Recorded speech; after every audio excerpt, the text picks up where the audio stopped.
Thank you very, very much.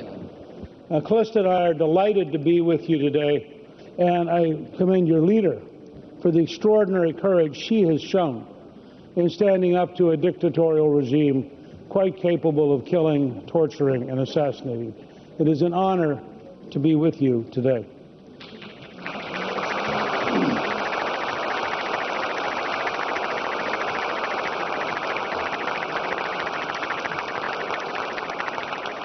I also want to note that my good friends, Governor Howard Dean and Ambassador, Governor, Congressman, Secretary Bill Richardson are here, and that we are truly a bipartisan movement in the United States seeking to work together to help the people of Iran achieve freedom from the current dictatorship.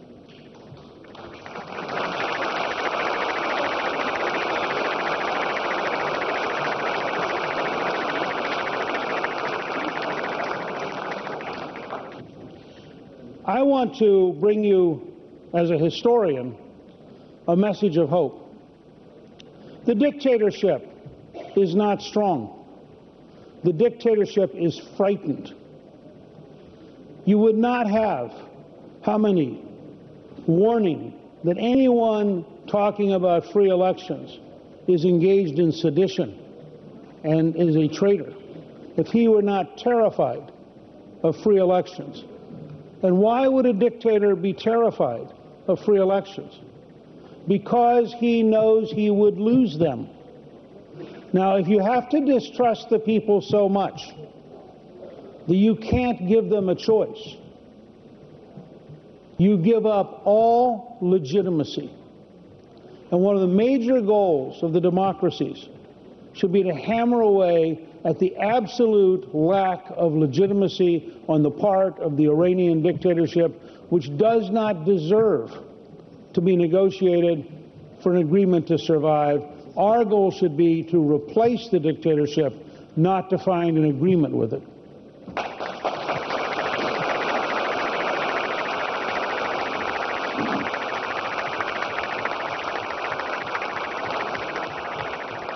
Let me be very clear about what I believe our goal has to be.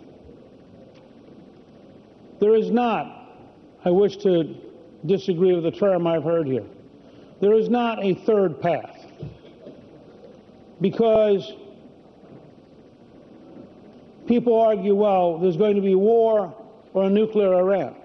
No, there's going to be war sooner or war later, but a nuclear Iran will inevitably be very aggressive, very risk-taking, and very dangerous if this dictatorship has nuclear weapons. So there are only two choices.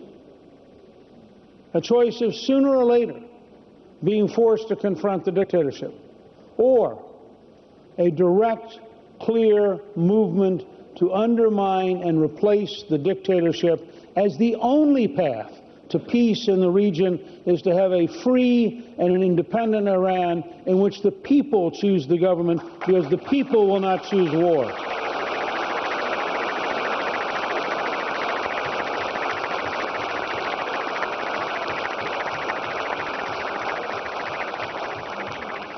We have to do a much better job of communicating to people in Europe, America, and across the planet that this dictatorship is illegitimate, is weak, and is dangerous.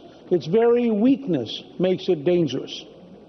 The fact is, we need to isolate the dictatorship and establish as our goal its replacement, and we need to be clear, and this is a political argument in every country.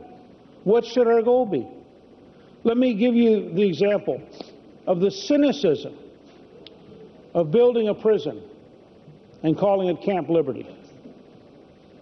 Totally cynical.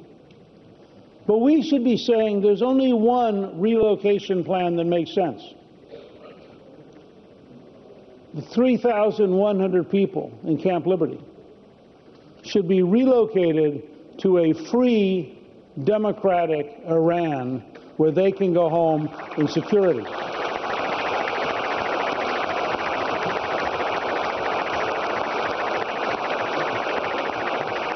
We should not accept the premise that this dictatorship will last for years and years.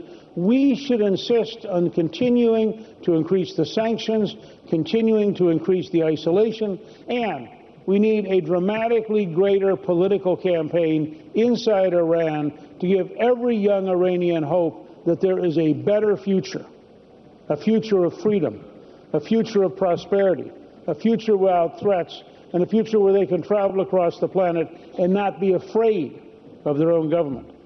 I believe that this movement and your president is a key step to a free Iran. I am honored to be here, and I salute the courage all of you have, and in particular, the courage she has.